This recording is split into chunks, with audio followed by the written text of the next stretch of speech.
Primeira Epístola de João,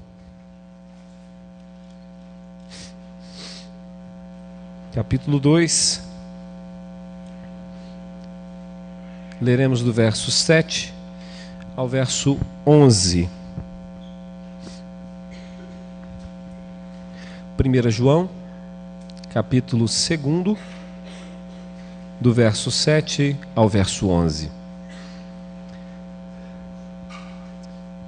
O texto nos diz assim, irmãos: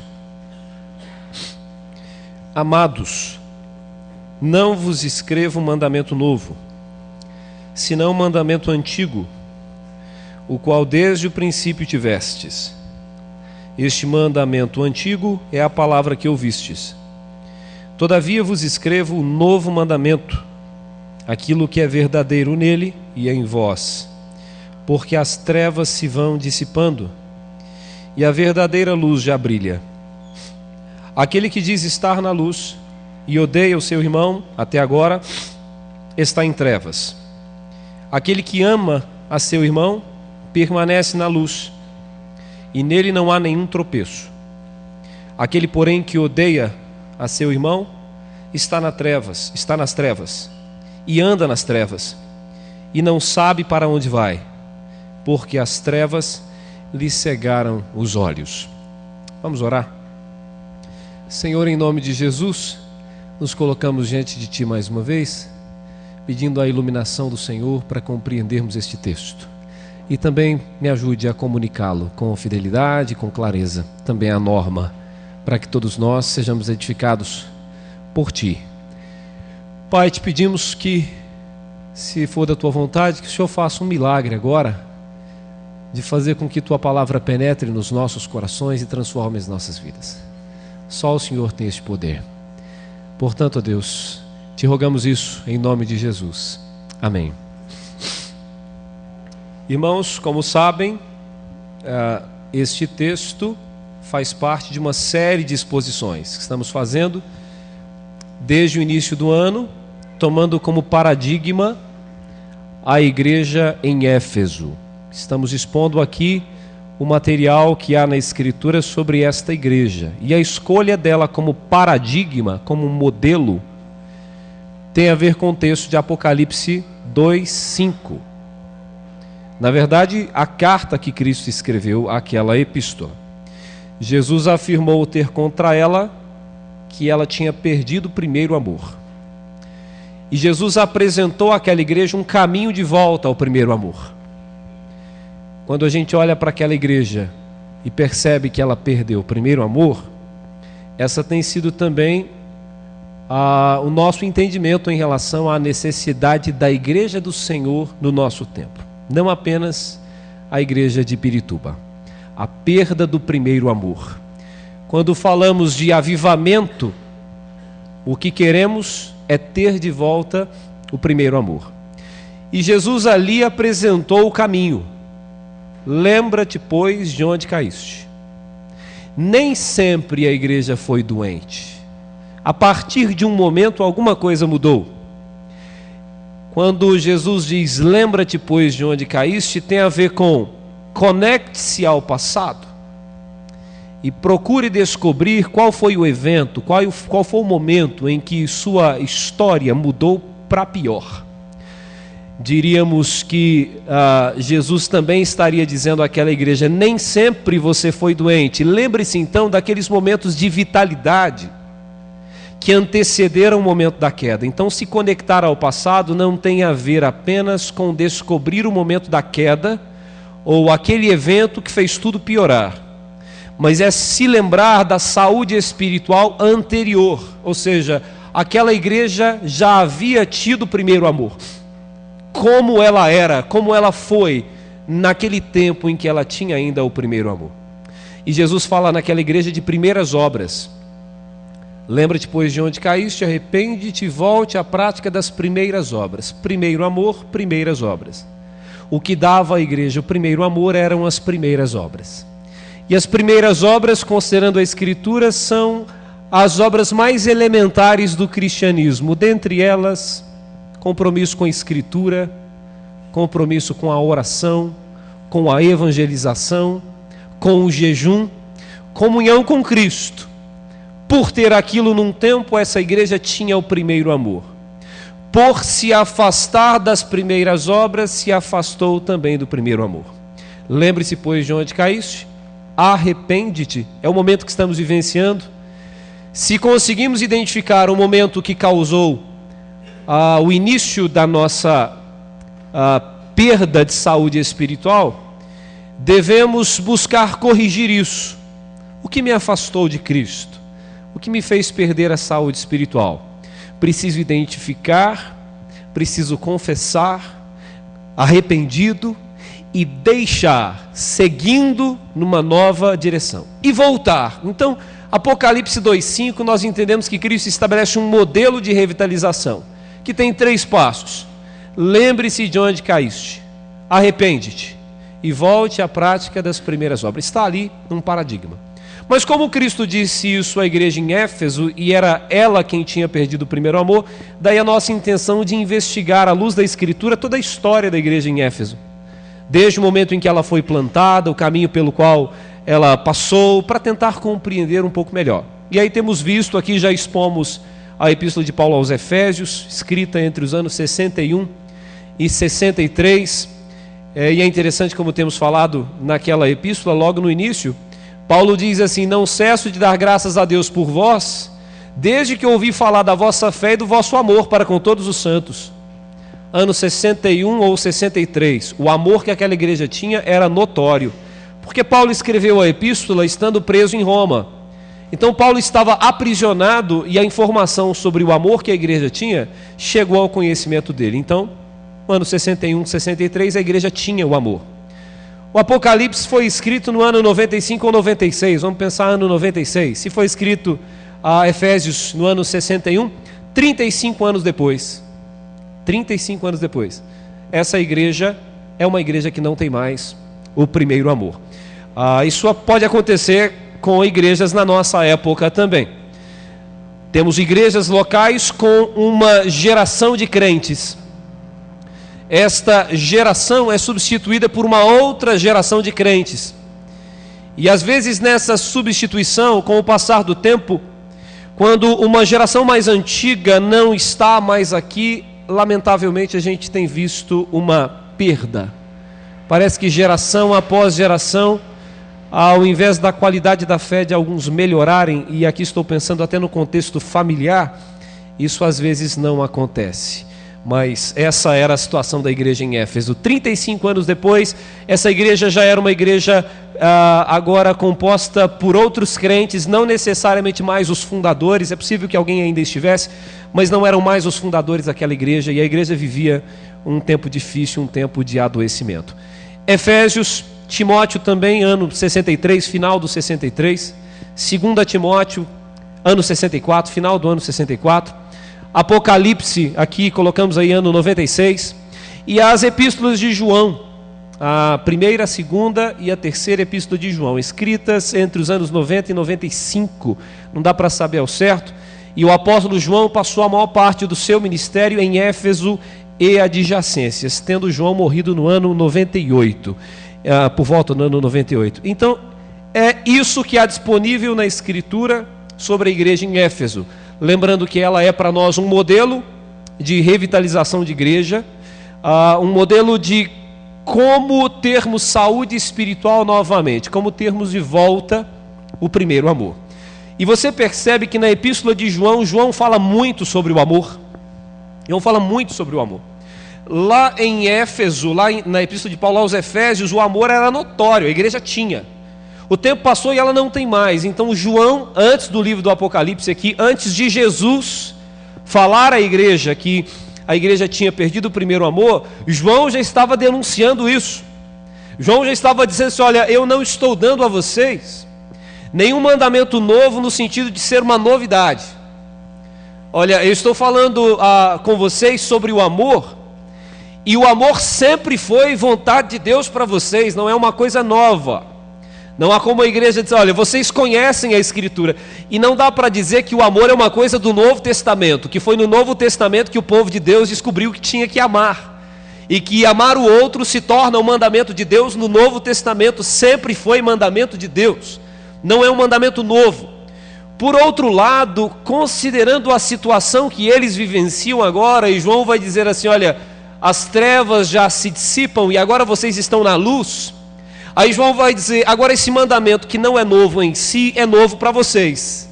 É um novo mandamento para vocês, porque de fato, quem não faz parte do povo de Deus, da comunidade da aliança, não entende o amor como nós entendemos à luz da palavra. Por isso que parece meio contraditório aqui, mas não é, quando João diz assim, eu não estou dizendo a vocês nenhum mandamento novo, mas estou lhes dando um mandamento novo. A pergunta é um mandamento novo ou não é um mandamento novo? Num primeiro sentido, a ideia é, não é um mandamento novo, no sentido de não ser uma novidade, de Deus estar criando isso agora, e de a partir de agora a igreja então deve amar. Isso sempre foi da vontade de Deus, isso sempre esteve na Escritura, inclusive no Antigo Testamento. Por outro lado, agora, isso é novo para vocês, porque é uma nova realidade de amor para vocês. Uma igreja composta de pessoas que vinham de outras religiões, com uma outra cultura, com outro modo de ver o mundo, e João vai falar agora sobre este amor. E ele vai dizer aqui uma coisa muito interessante. Ele vai dizer que existe uma relação entre o nosso relacionamento com Deus e o nosso relacionamento com as pessoas. É claro que João aqui está falando para a igreja. Vejam bem que João está falando aqui, aquele que diz estar na luz e odeia seu irmão está agora nas trevas. Então João está se dirigindo à comunidade da fé. João está falando aqui sobre a igreja. E para a gente entender melhor esse texto, permitam-me fazer um outro apontamento aqui em relação aos nossos desafios. De acordo com a Escritura, eu tenho que amar a mim mesmo, porque eu preciso amar o outro como eu amo a mim mesmo. Eu preciso amar a mim mesmo, não no sentido de me colocar no centro da minha própria existência, mas eu preciso cuidar de mim. E Paulo disse isso a Timóteo, 1 Timóteo 4, verso 16, tenha cuidado de ti e da doutrina. Cuidar de si mesmo significa cuidar da sua vida espiritual, cuidar da sua saúde, saúde física, saúde mental, cuidar das suas emoções. Você precisa cuidar de si. Precisamos cuidar da doutrina, como Paulo disse também a Timóteo. Devemos ser zelosos com a Escritura, devemos respeitá-la, devemos vivenciá-la. Ela deve ser ministrada na igreja, pregada, ensinada também em nossas casas. Devemos ser zelosos com as coisas de Deus, com a palavra de Deus. Mas não para aí, lembra que Timóteo também, 1 Timóteo 5, verso 8, quem não cuida dos seus, especialmente dos da sua própria casa, é pior do que o incrédulo e tem negado a fé. Precisamos cuidar dos nossos familiares. E quando Paulo usa a expressão, quem não cuida dos seus é bem abrangente. No contexto, é claro que envolvia cuidar dos seus ascendentes, cuidar da sogra, cuidar do sogro, do vô, da avó, do bisavô, qualquer pessoa que integre a sua família, pensando aqui nesse círculo maior, deve ser objeto do seu cuidado. A gente tem que cuidar dos nossos familiares. Isso é uma evidência, uma das evidências de um cristianismo genuíno. Mas você precisa cuidar da sua família. O marido cuida da esposa, deve amar a esposa como Cristo amou a igreja e tal. A mulher deve cuidar do marido, deve respeitá-lo. Ambos devem cuidar dos filhos, filhos devem cuidar dos pais, enfim, temos que cuidar da família. Isso também é uma das evidências de um cristianismo autêntico. Mas não para por aí. Gálatas 6,10. Olha, façam o bem a todos, especialmente aos da família da fé. Precisamos cuidar uns dos outros na família da fé. Pastor, presbíteros, diáconos cuidam do rebanho. O rebanho cuida de pastor, presbíteros e diáconos. E não apenas no âmbito da igreja local. Qualquer crente espalhado pelo mundo inteiro. Se tivermos condições de ajudar membros da família da fé, independentemente de onde eles estiverem, devemos ajudá-los. Como também devemos fazer o bem a todos. E aí, querido, temos um compromisso com o nosso país, com o mundo, com o nosso bairro. Nesse sentido, a gente se envolve com a política, com a educação, com a tecnologia. Temos uma responsabilidade com a promoção do ser humano, de fazer o bem ao ser humano, independentemente de quem quer que ele seja. Inclusive fazer o bem aos nossos inimigos. Como Paulo também disse, Romanos 12, verso 20, citando Provérbios 25, versos 21 e 22. Se o teu inimigo tiver fome, dá-lhe de comer. Se tiver sede, dá-lhe de beber. Devemos cuidar dos nossos inimigos, como Cristo disse. Devemos amar os nossos inimigos e orar por aqueles que nos perseguem. Temos que cuidar também da natureza. Estamos debaixo lá do mandato cultural dado a nossos primeiros pais no Jardim do Éden, Gênesis 2, verso 5, quando Deus colocou nossos pais no jardim para cultivar e guardar. Então devemos preservar a natureza e usar os seus recursos de maneira responsável. Devemos saber usufruir da natureza. Isso tudo para ver como é fácil a nossa vida, como é fácil ser crente. Não é como é fácil ser crente? Um desafio que a gente vence todo dia, não é verdade?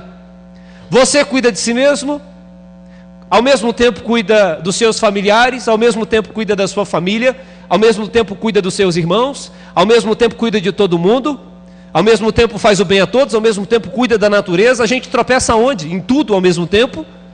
Tropeça numa, às vezes vai bem numa área e vai assim pessimamente nas demais. É o nosso compromisso, é o nosso desafio. Nenhum de nós aqui faz isso plenamente. Nenhum de nós faz isso plenamente. Somos pecadores, somos limitados, por isso é o nosso alvo. Isso é o nosso alvo. A gente tem que, em todo tempo, se lembrar: preciso cuidar de mim, mas preciso cuidar dos meus filhos, né? E a coisa complica, não para por aqui. A gente não tem muito tempo para complicar, mas complica bastante. E quando você está entre cuidar de si e cuidar dos filhos, entre cuidar dos filhos e cuidar da sogra, entre cuidar dos filhos e cuidar da esposa, e quando as necessidades acontecem todas elas ao mesmo tempo, o desafio é muito grande, mas é da vontade de Deus. Isso tem a ver com o amor. Isso que eu disse não é para a gente desistir, pelo contrário, é para a gente correr atrás. É só para a gente ter uma ideia da grandeza do cristianismo e da grandeza da nossa responsabilidade. E que se a gente se esforçar cotidianamente para viver assim, a gente vai viver melhor.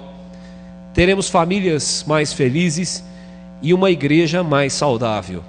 Só que quando a gente fala de cuidado e amor, não tem a ver com o contato que a gente já teve com essa realidade do cuidado ou do amor fora de Cristo. Isso é em Cristo.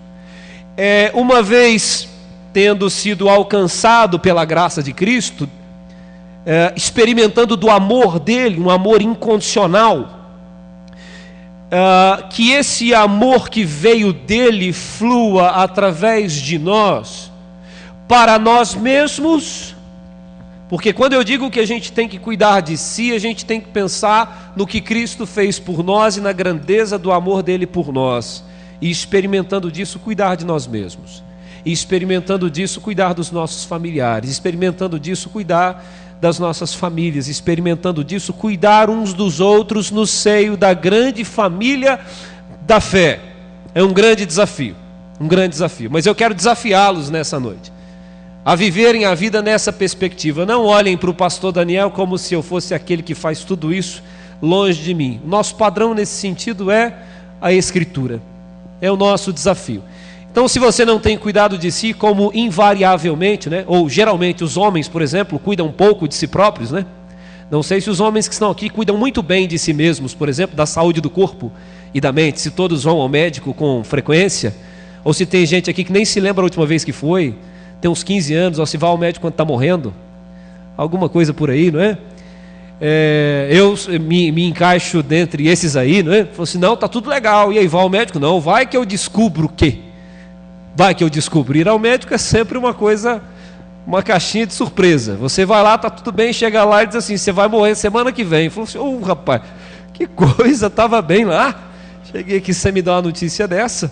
Mas estou falando não do que é o adequado, mas daquilo que a gente tem visto, né? Às vezes os homens cuidam um pouco de si mesmos, e, enfim, mas a realidade do cuidado é um mandamento de Deus para nós.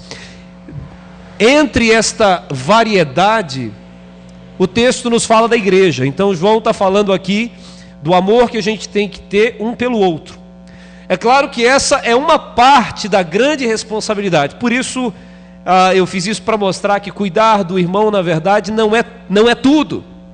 A gente precisa cuidar um do outro no seio da grande família. É uma das áreas importantes da nossa realidade, da nossa fé, que deve ser objeto do nosso cuidado. Mas ela fala muito sobre quem a gente é e sobre a qualidade do nosso relacionamento com Deus.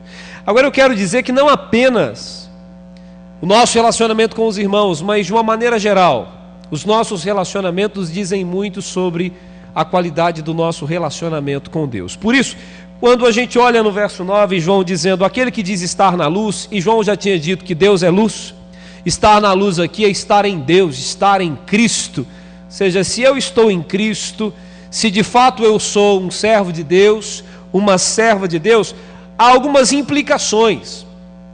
E vocês já perceberam que João usa uma linguagem muito lógica, né? Se então, se então, se então.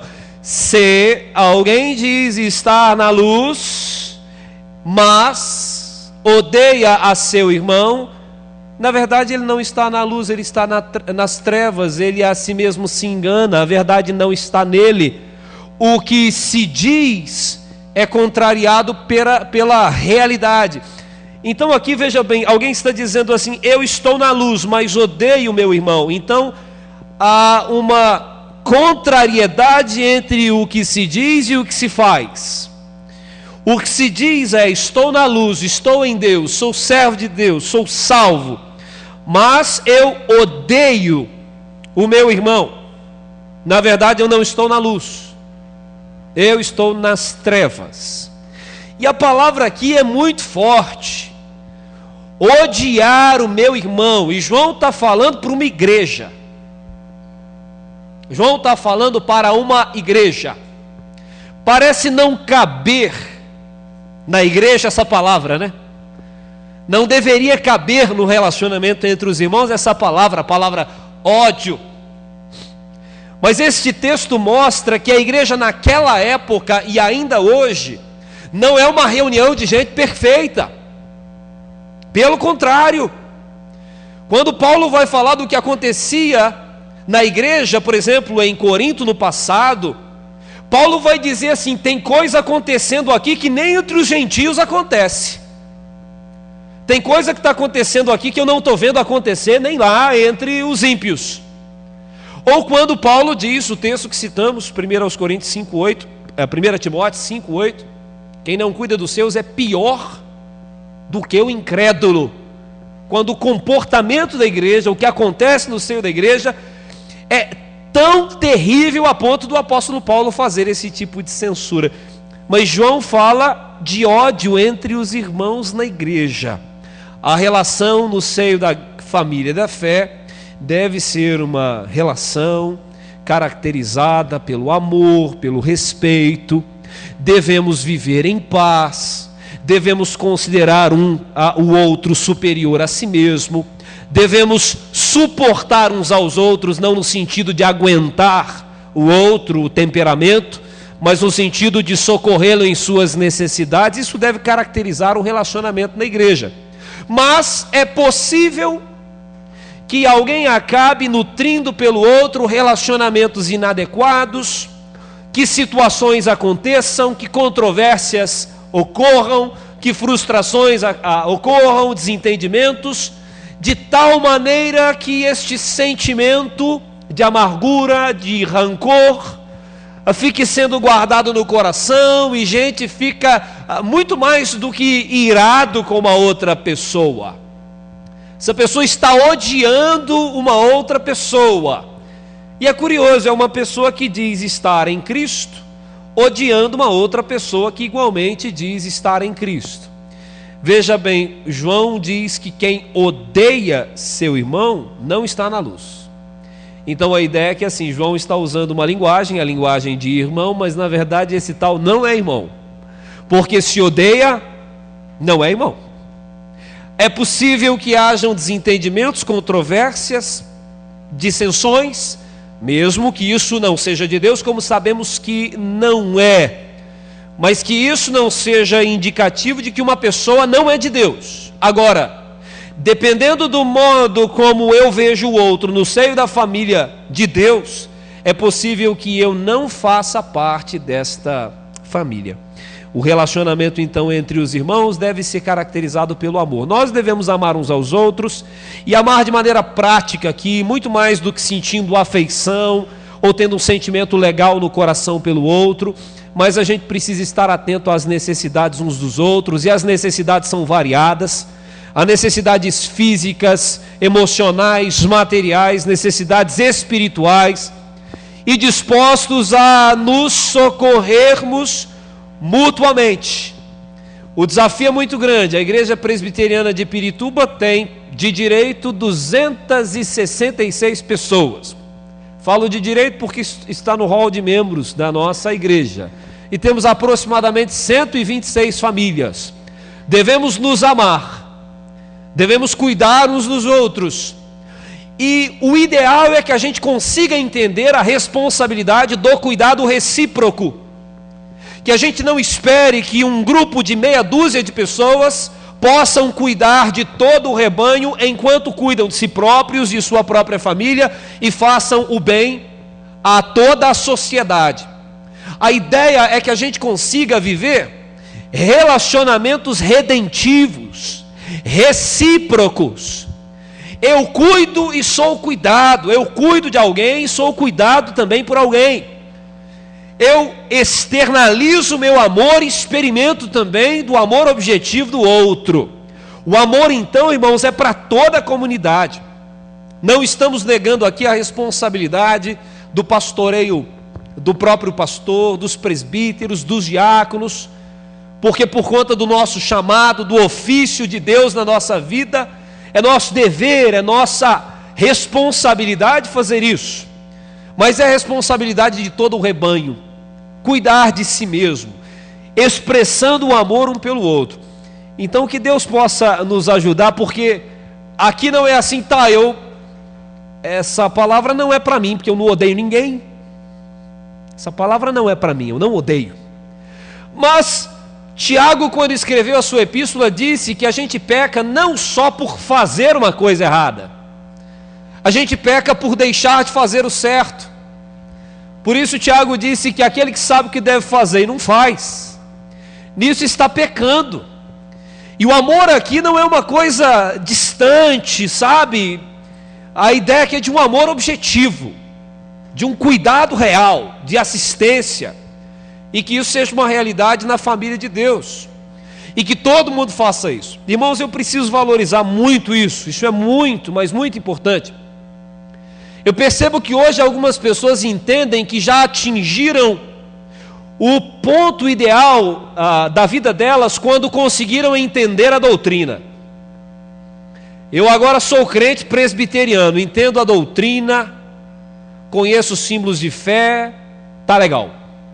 Vou às reuniões, também tá legal. Meu cristianismo se resume a isso.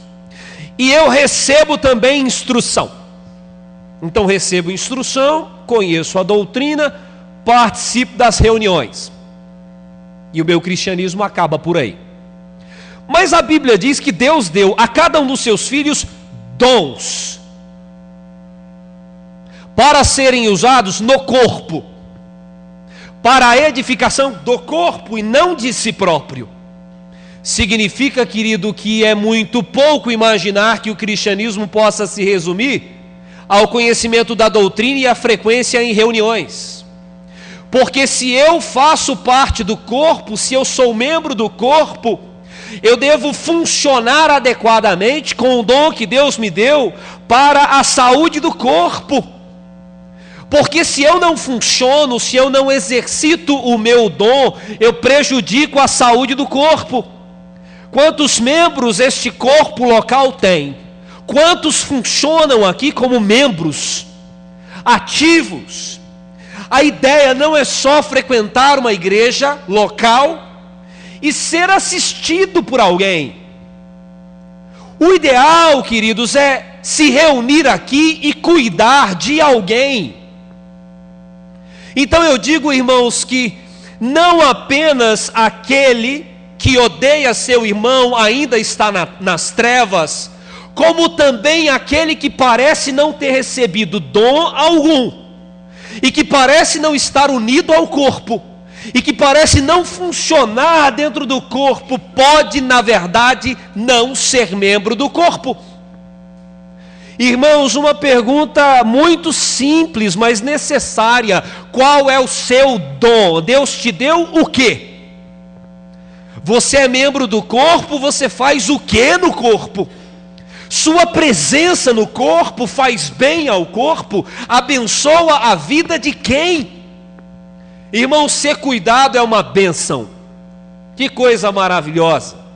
Quando você está gripado e alguém leva uma sopinha bem quentinha para você, nesse frio. Que coisa boa é receber carinho e ser cuidado. Mas isso não é só para receber, isso é para dar também. É responsabilidade de todos nós. E aqui é uma palavra amiga, palavra de Deus para o nosso coração, para a gente repensar. Não é para a gente sair daqui, acabou para mim, igreja não é para mim. Não, a ideia é, meu Deus, eu preciso, se eu nasci de novo, o Senhor me deu um dom, que dom é esse? Se eu faço parte desse corpo, eu tenho que funcionar como membro, tem que estar unido a esse corpo, tem que estar funcionando adequadamente, saudável, para a promoção da saúde do corpo e dos demais membros. Tem gente que às vezes frequenta um corpo local e sai porque não recebeu o cuidado. É possível que igrejas locais falhem, que o restante do corpo falhe, mas às vezes também as pessoas abandonam igrejas locais sem terem também se esforçado para com o corpo local, sem terem exercitado ali os seus dons, sem terem ali também intencionado cuidar de alguém.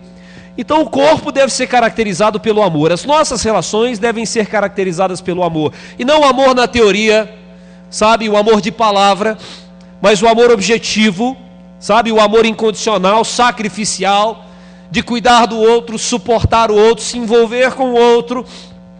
Irmãos, como eu disse, isso é muito, mas muito importante, por isso precisa receber aqui muita ênfase. Algumas pessoas esperam serem visitadas por alguém. É bom receber visita? É bom ser visitado por alguém? Que tal você também fazer uma visita a alguém? Sabe? Às vezes você para e pensa assim, eu estou numa igreja local há tantos anos, nunca ninguém me visitou. Aí eu te pergunto, você já fez uma visita para alguém? Aí tem gente que pensa assim, não, essa coisa de visita é para pastor, presbítero. Se alguém estiver hospitalizado, quem tem que ir lá visitar? Se é membro do corpo, irmão, se é membro do corpo, a gente tem, se uma parte está doente, o resto sofre também. Então não é responsabilidade de pastor, presbítero, diácono, sim, mas é responsabilidade do corpo cuidar de si mesmo. Os membros devem cuidar uns dos outros, devem ter um pelo outro um amor objetivo. E isso, queridos, é uma coisa interessante. Isso não tem nada a ver com a região do país onde você mora, sabe? Quando eu estava vindo de Minas Gerais para cá, e começa essa coisa do regionalismo. Não, em Minas Gerais é assim, São Paulo é outra coisa, mas na Bíblia é uma coisa só. É mais ou menos assim, o paulista é assim, ele é crente? Falei, então ele tem que ser o que está na Bíblia. Não tem essa história de eu estou em São Paulo é diferente, em Minas Gerais é assim, no Rio Grande do Sul. Onde quer que o cristianismo chegue, irmão, ele é a mesma coisa. Então Jesus uma vez disse assim, olha, eu tive preso, vocês não foram me visitar, eu tive nu, ninguém me deu o que vestir. Quando foi que te vimos preso, ou nu, ou com fome? Todas as vezes que vocês deixaram de fazer a um dos pequeninos, vocês deixaram de fazer isso a mim. Então, irmão, isso independe da região do país ou do mundo onde você está. Cuidar um do outro, e a igreja cuidar de si própria. Cada um de nós entender que tem uma responsabilidade para com quem se assenta ao seu lado no banco, ou com quem está aqui, de se aproximar, de querer saber quem o outro é, como ele vive, se precisa de alguma coisa, se você pode ajudar. Essa responsabilidade é de todo mundo. Só que o grande desafio, de quantas pessoas você conseguiria cuidar ao mesmo tempo? Enquanto cuida de si mesmo, enquanto cuida da sua família, enquanto cuida dos seus filhos, sabe? É por isso que Jesus disse assim, a seara é grande, os trabalhadores são poucos. Rogai ao Senhor da seara para que mande mais trabalhadores. Deveria ser uma coisa muito clara, nasceu de novo é trabalhador na seara de Cristo. Nasceu de novo é trabalhador, não é espectador, não é supervisor de obra, sabe? Deus contrata trabalhador, Ele chama trabalhador, soldado, mas não chama ninguém para ficar no controle de qualidade do que se faz na igreja. A igreja é para todo mundo se envolver. E hoje a gente vive uma época em que as pessoas às vezes procuram igrejas para se esconder.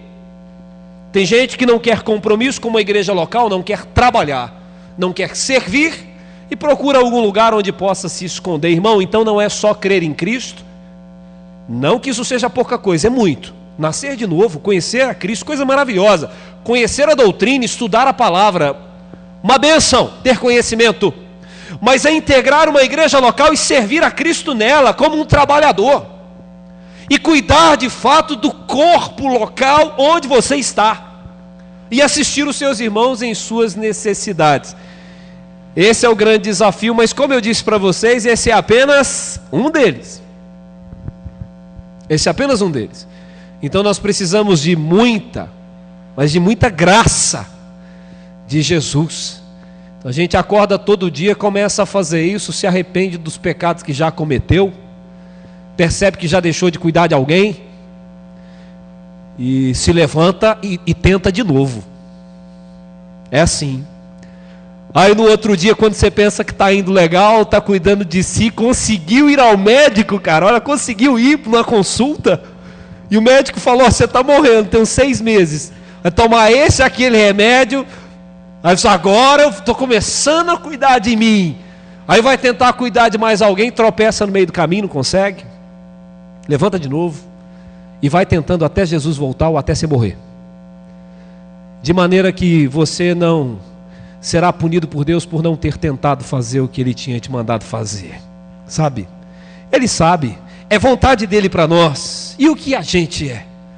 A gente é tão pequeno, né, irmãos? Por isso o texto diz aí, aquele que ama a seu irmão permanece na luz. Se eu amo meu irmão, isso é uma evidência de que eu estou em Deus, que Deus está comigo, Deus está em mim, eu estou em Deus, eu estou na luz. A minha relação com Deus é provada cotidianamente nas minhas relações.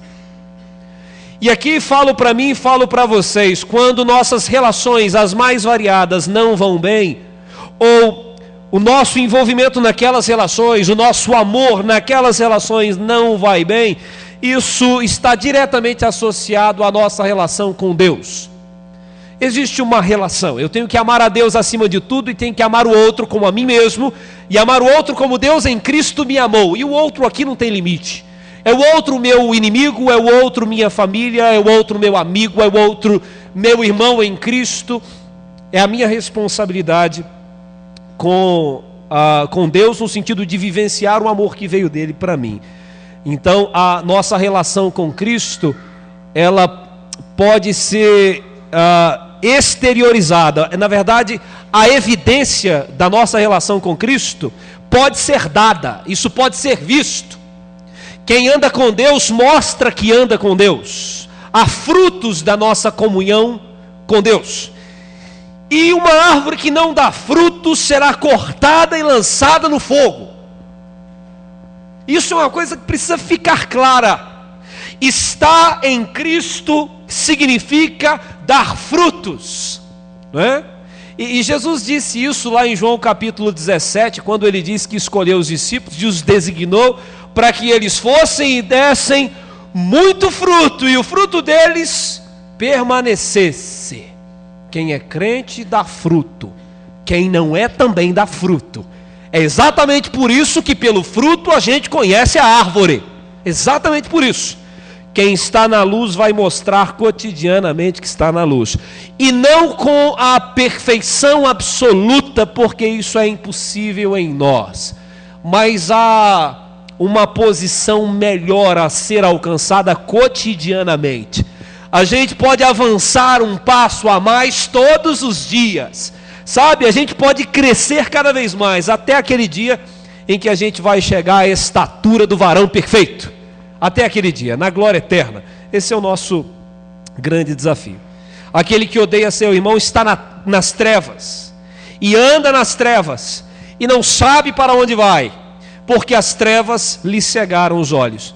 A figura que João usa aqui, eu queria que você prestasse bastante atenção nessa figura, como ela é dura, como é difícil ler isso aqui, quando João diz assim: quem odeia seu irmão está nas trevas.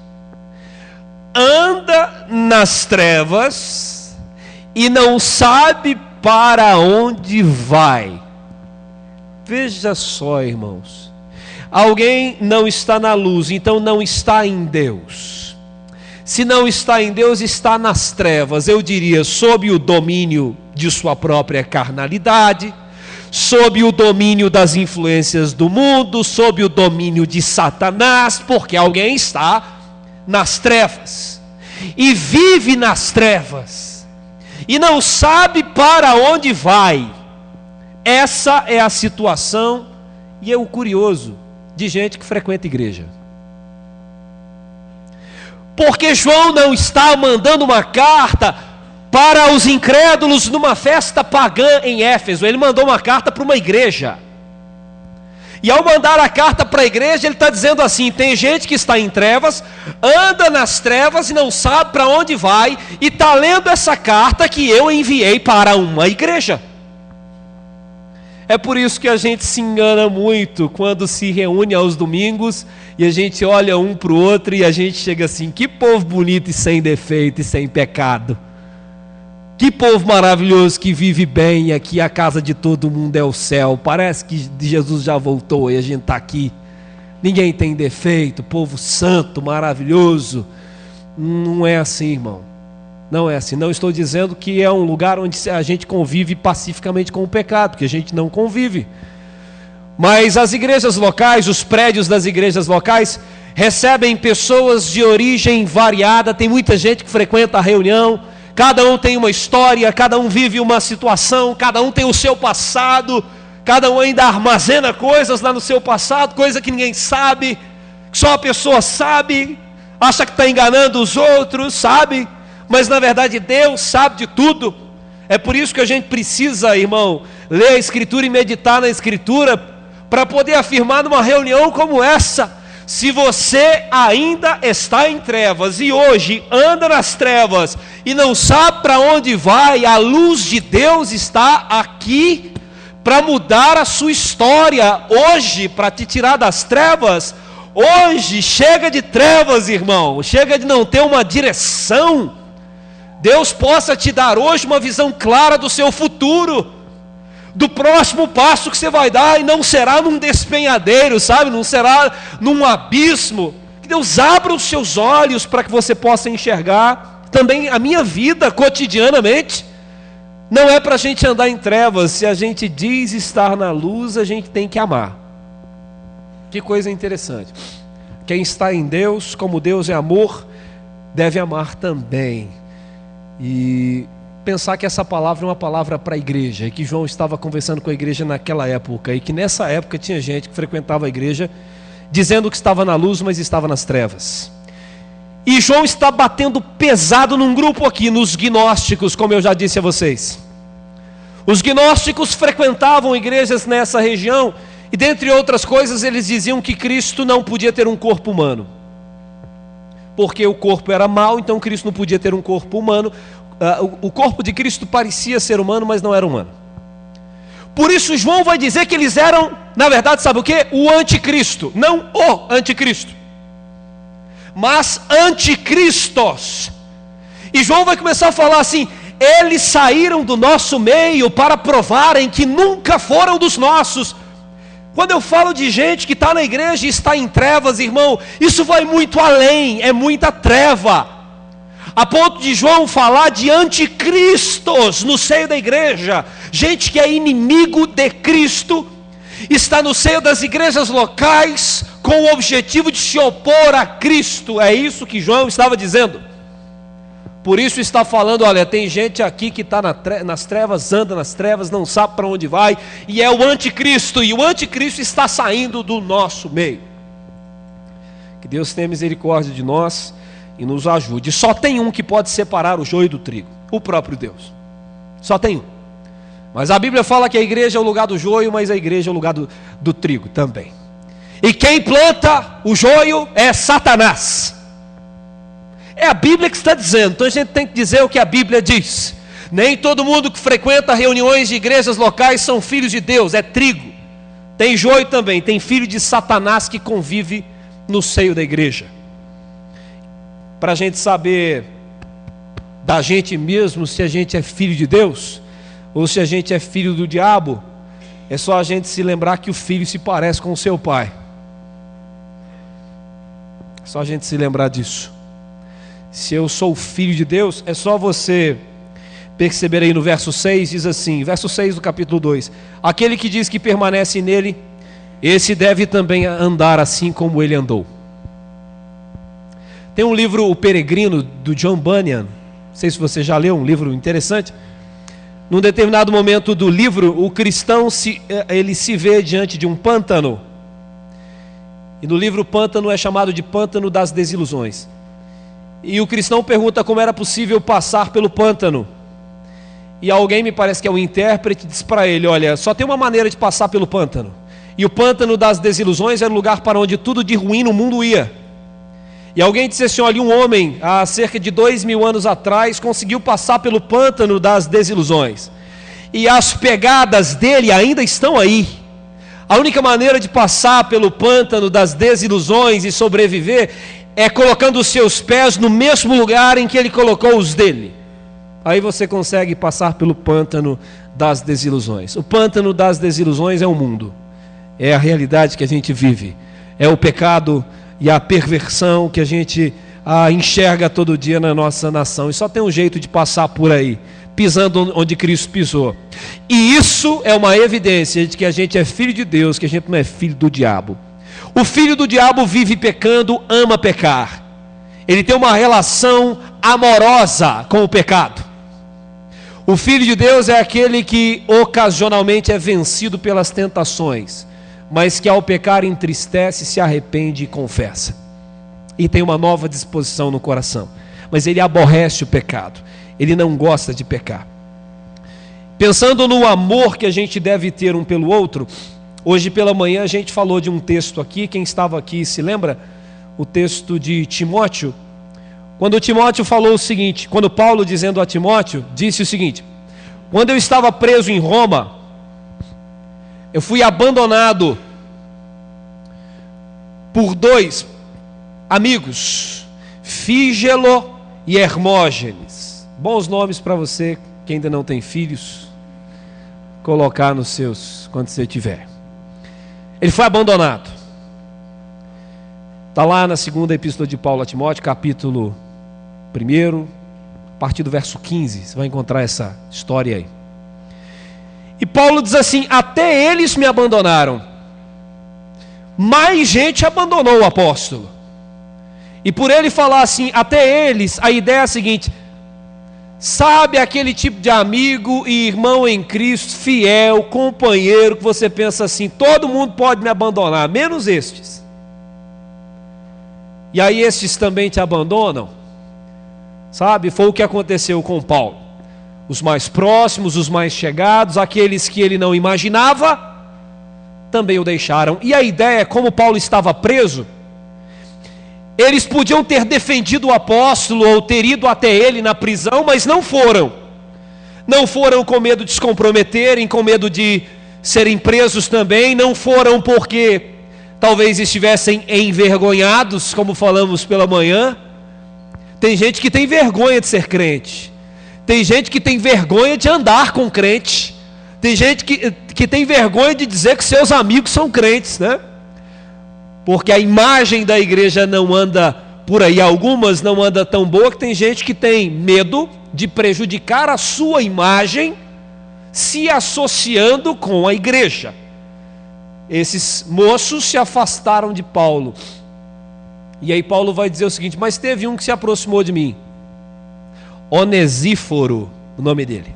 Onesíforo, nome bonito também, né? Onesíforo, quando ele foi a Roma, Paulo diz, ele foi a Roma e me procurou até me encontrar. Eu queria que você imaginasse o seguinte: você sai de Éfeso, porque eles todos estavam em Éfeso, ficam sabendo que Paulo estava preso em Roma. Aí sai o Onesíforo de Éfeso para ir a Roma encontrar-se com Paulo. Onde Paulo estava? Sabe lá Deus. Paulo estava preso. Onde? Não era igual hoje, irmão, não era. Onesíforo vai a Roma sem saber direito onde Paulo estava e o procura até o encontrar. E Paulo diz que aquilo trouxe conforto, trouxe ânimo ao seu coração. A ponto de Paulo depois falar assim, que Deus conceda graça a Onesíforo e a sua casa naquele dia, quando Cristo vier. O que eu estou querendo dizer com isso é, nós acabamos de falar sobre amor, né? Sobre amor, sobre cuidado. E aí o texto de Timóteo também está associado a isso. Em qual circunstância? Irmãos, a gente precisa um do outro. A gente precisa um do outro. Da presença um do outro, do apoio, das orações, das visitas. Em algumas situações mais do que em outras, como era o caso da de Paulo. Paulo estava preso. Então que Deus nos dê essa sensibilidade no corpo, essa percepção de que nós precisamos um do outro, que a nossa presença recíproca na vida um do outro pode produzir o que a presença de Onesíforo produziu na vida de Paulo: encorajamento, sabe, ser revigorado com a presença de alguém. E já faz algum tempo que eu tenho pensado nisso sobre a igreja. Sabe qual é? O seguinte, irmãos, é a presença. A vida é difícil, sabe? Aí a gente liga para alguém. Receber uma ligação é uma bênção, dependendo do momento que ela chega, é uma bênção. Uma mensagem no WhatsApp, no Facebook, sei lá, legal. Mas a presença. Onesíforo foi a Roma e procurou Paulo até o encontrar. Isso é que é, irmão, né? Que amor maravilhoso. Então, quando a gente fala aqui que a gente tem que amar o irmão, irmão, se eu amo o irmão, sairia de Éfeso para ir a Roma, sem saber onde Paulo estava, e o procuraria até o encontrar e ter uma conversa com ele, e outra, correndo o risco de ser preso também, ficar lá, e de não voltar para casa e de ser morto. Faríamos isso? Até onde vai o amor que a gente tem um pelo outro? E outra, este amor que a gente tem um pelo outro evidencia o amor que a gente tem por Deus. Que tipo de relação a gente tem com Deus? Que tipo de relação a gente tem um com o outro? E se a relação com Deus é a fonte, eu quero desafiar você como desafio a mim mesmo. A solução para os nossos problemas relacionais está aí. Devemos viver um relacionamento mais profundo com Deus, para que a gente tenha mais profundidade nos demais relacionamentos. Tem que andar mais com Deus, porque a gente vai conseguir andar mais com o outro. Viu? E lembra que isso não é coisa de mineiro não, isso é coisa de Deus, para o nosso coração. Assim que eu cheguei aqui, alguém me disse assim: Paulista é frio. Não, a cidade é bem gelada, é um tempo meio estranho, né? Mas não vem, irmão, com esse negócio de paulista é frio, não. Tem isso não. Paulista de Jesus é diferente então, se os paulistas são, né? E não se engane achando que vai em Minas Gerais, vai chegar lá, vai estar todo mundo sentado assim, perto do fogão a lenha, todo mundo quentinho, né? Lá todo mundo se ama, tá tudo lá, para lugar bom de viver é Minas Gerais, todo mundo se ama. Ah, irmão, não é assim não, jogando pão de queijo no outro lá, que você tem que ver, lá não tem, povo as igrejas boas são em Minas Gerais, lá o povo tem comunhão, ninguém briga com ninguém, ninguém se odeia. Vai lá para você ver se você está assim, desse jeitinho. Não está não. É a realidade do ser humano, é a realidade da igreja de Jesus, e a gente precisa ser confrontado com a palavra para que a gente possa reparar a nossa própria vida. A palavra de Deus para nós é essa. E é sem rodeios. Fala que está na luz, mas odeia, está nas trevas. Mas nada. se odeia, ainda que diga estar na luz. Não está. Não tem outra definição para isso. Por outro lado, se diz estar na luz e ama seu irmão, de fato está na luz. Mas este amor é um amor concreto, não um amor de palavras. E o exemplo bíblico que eu dei é ir visitar o companheiro de trabalho numa prisão, em Roma, sem saber onde ficava. Então, nada substitui a nossa presença, irmão.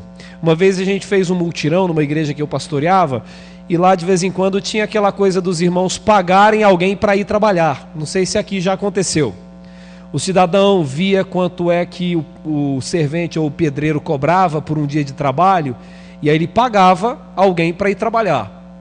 De alguma maneira estava colaborando, porque era mais uma pessoa que ia trabalhar. Mas eu sempre falava assim: irmão, a gente quer ter o prazer de ter você aqui, cara. Sabe?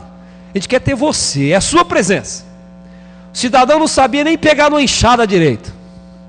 Não, você vem aqui, você fica com a gente, você estando do nosso lado aqui contando umas histórias para a gente aí, já vai estar legal. Então nada substitui a nossa presença, né? A vida é difícil, os desafios são enormes, mas a gente precisa estar presente um na vida do outro, para que a gente tenha relacionamentos saudáveis, que vão propiciar a saúde do corpo como um todo. Que Deus te abençoe.